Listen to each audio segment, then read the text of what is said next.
শরীরের চামড়া শুকিয়ে গেছে 120 বছর বয়সী জায়েদা বেগমের। হাঁটতে হয় লাঠির উপর ভর দিয়ে, মাঝে মাঝে সেই শক্তিও হারিয়ে ফেলেন। তখন প্রতিবেশীরা ধরে পৌঁছে দেন ছোট্ট এই ঝুপড়ি ঘরে।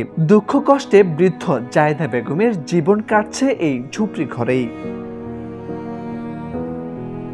স্বামী বস্করালের মৃত্যুর পর বিয়ে না করে কোন রকমে দিন পার করছিলেন তিনি, কিন্তু ভাগ্যের নির্মম পরিহাস তার। পরিবারের অন্যান্য সদস্যদের হারিয়ে বিপাকে পড়েছেন তিনি। এক ছেলে বেঁচে থাকলেও সময়ের ব্যবধানে সংসার নিয়ে ব্যস্ত হয়ে পড়েন। ফলে বৃদ্ধা জায়েদা বেগম এখন বেঁচে থাকার সংগ্রাম চালিয়ে যাচ্ছেন বিধ্বস্ত এই ছোট্ট ঘরে। শাশুড়িরে লইয়া খাই একটা ঘর থাকতে পারে না, শান্তি পায় না কোনো।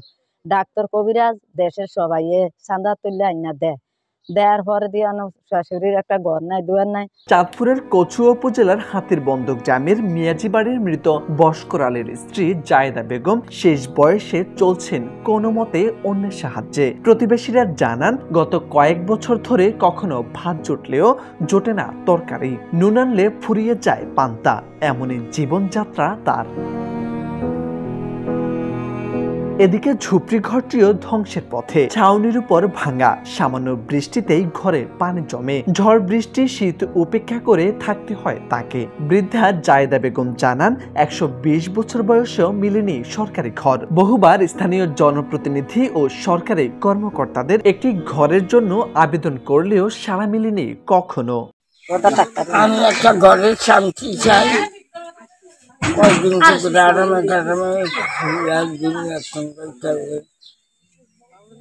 একটা ছোট তিনি গরমে থাকতে আছে, বাসাও কইরা দেড়বাসী মানুষ থাকতে আছে, দিলে দিছে কইরা। আমরাও সরকারি না, আমরা দেড়বাসী খুঁজে গিয়ে খাইতে আছি। আমরা অসচেতন হয়ে ভরে গেছি। স্থানীয় ইউপি সদস্য মোহাম্মদ জাকির হোসেন জানান, জায়েদা বেগম এখন ভেঙে পড়েছেন। একটি ঘর তৈরির জন্য বিত্তশালীদের আকুতি জানিয়েছেন। জায়েদা বেগম আমার ওয়ার্ডের একজন বাসিন্দা। উনি খুব গরিব, অসহায়। ওনার থাকার মতন একটা ঘর নাই। ওনার সপরিবারটাই একদম নিঃস্ব, অসহায়।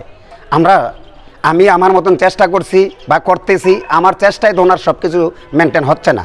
আমি সবার কাছে অনুরোধ জানাচ্ছি, আমরা সবাই ওনার পাশে দাঁড়াই। সরকারিভাবে বয়স্ক ভাতা পেলেও চলাচলের জন্য পর্যাপ্ত নয় 120 বছরের এই বৃদ্ধার জন্য।